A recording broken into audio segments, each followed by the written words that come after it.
Smart Ideas, c'est notre rubrique, vous le savez, consacrée aux startups éco-responsables. J'accueille en duplex Marion Henzer, qui est la directrice générale de Bluebees. Alors, vous étiez venu il y a quelques semaines nous parler de ferme d'avenir. Là, on se concentre sur Bluebees, c'est quoi ?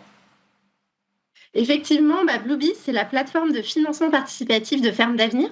Et donc, l'idée, c'est de créer des cagnottes de dons pour financer des projets d'agriculture durable et qui sont abondés par les citoyens. Ça existe depuis quand, Bluebees, et qui l'a créé ? Ça existe depuis 2013 et ça a été fondé par Maxime de Rostelan, qui est aussi le fondateur de Ferme d'Avenir. Alors, on est dans un modèle un peu hybride, il y a du financement participatif, il y a des dons, c'est ça ? Je veux bien que vous nous expliquiez comment ça marche.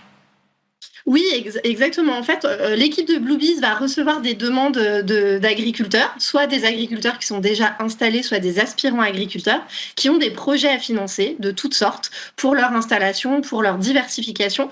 Nous, on leur crée une cagnotte sur la plateforme Bluebees et ensuite, les citoyens peuvent venir faire un don, 5 €, 10 €, 50 €, 150 € s'ils ont envie, pour aider l'agriculteur à financer son projet. D'accord, donc c'est un modèle de dons. Et qui sont les contributeurs ? Est-ce qu'il y a un profil type en quelque sorte ? Exactement, c'est du don qu'on peut faire en échange d'un bon produit de la ferme, par exemple un pot de miel, une bouteille de vin, ou alors en échange d'un don défiscalisé si c'est une association.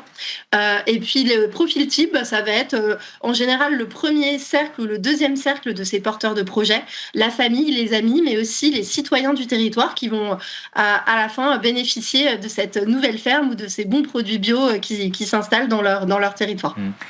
C'est un engagement de longue durée, parce que là, on parle de transformation de modèle. Donc ça, on sait bien que, puisqu'on parle d'agriculture, forcément, ça prend du temps. Oui, ça prend du temps et les projets qu'on finance, ça peut être soit du matériel pour une installation, soit par exemple un magasin de producteurs, soit tout un tas de projets différents, des infrastructures écologiques sur la ferme. Et donc, ce sont effectivement des projets qui se financent sur le temps long. Nous, nos cagnottes, elles durent pendant plusieurs mois, mais une fois que le projet il est financé, l'intégralité de la cagnotte est fournie tout de suite à l'agriculteur ou au porteur de projet pour qu'il puisse tout de suite mettre en place son projet. Ça transforme durablement la relation entre le citoyen consommateur et l'agriculteur ? Oui, tout à fait, parce qu'ils sont vraiment partie prenante du projet de l'agriculteur. En plus, comme je vous le disais, en général, ils reçoivent une contrepartie qui est un bon produit, donc ça crée des liens. En général, c'est aussi les acteurs vraiment du territoire qui peuvent ensuite venir visiter la ferme. Donc ça permet de rendre le citoyen conscient et actif de la transition agricole. Ce financement participatif que vous portez, si on généralise, à quel point ça peut être un levier de cette transition agroécologique dont le pays a besoin ? Ça peut être un énorme levier, notamment pour les installations. En fait, en moyenne, sur Bluebees, un porteur de projet, il lève 9 500 €. Et donc, si chaque personne qui s'installe avait ce coup de pouce financier, ça permettrait aussi de s'installer sur des modèles où il y a de l'agroécologie. Ça permet aussi, comme je vous le disais, de créer des liens, donc de s'assurer une future clientèle locale, potentiellement en circuit court. Donc, ça permet vraiment d'accélérer cette transition agroécologique. Est-ce qu'il y a beaucoup des projets que vous financez qui sont liés à une idée de complément de ressources pour les agriculteurs ? Je vous entendais parler tout à l'heure de magasins producteurs, par exemple.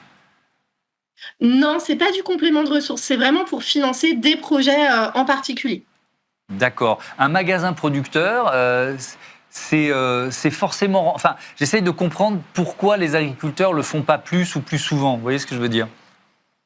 Je pense que c'est une question d'investissement. Donc nous, on peut être un petit complément sur un magasin de producteurs par rapport au montant levé sur Bluebees. On n'est pas le financement principal, mais on est des coups de pouce qui peuvent parfois aussi rassurer les banquiers. Quand on leur dit qu'on vient avec un dossier de financement fait sur Bluebees, ça peut aussi rassurer.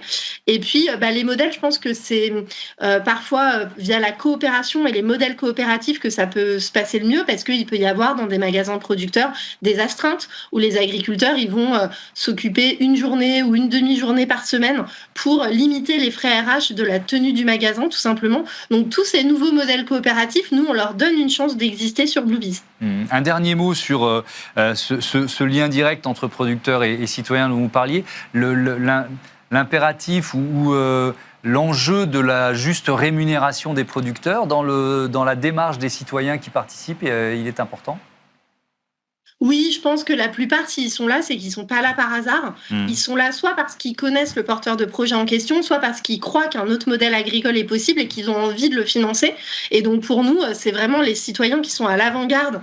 C'est des consommateurs, comme on dit, à l'avant-garde de cette transition et c'est notamment grâce à eux qu'elle va pouvoir se faire. Merci Marion Henzer, bon vent à Bluebees. Voilà, c'est la fin de ce Smart Impact. Je remercie Nathalie Croiset, la coordinatrice éditoriale, Alexis Mathieu à la production, Charles Gratel, le réalisateur, Alexis Oustabassidis au son. Belle journée, salut.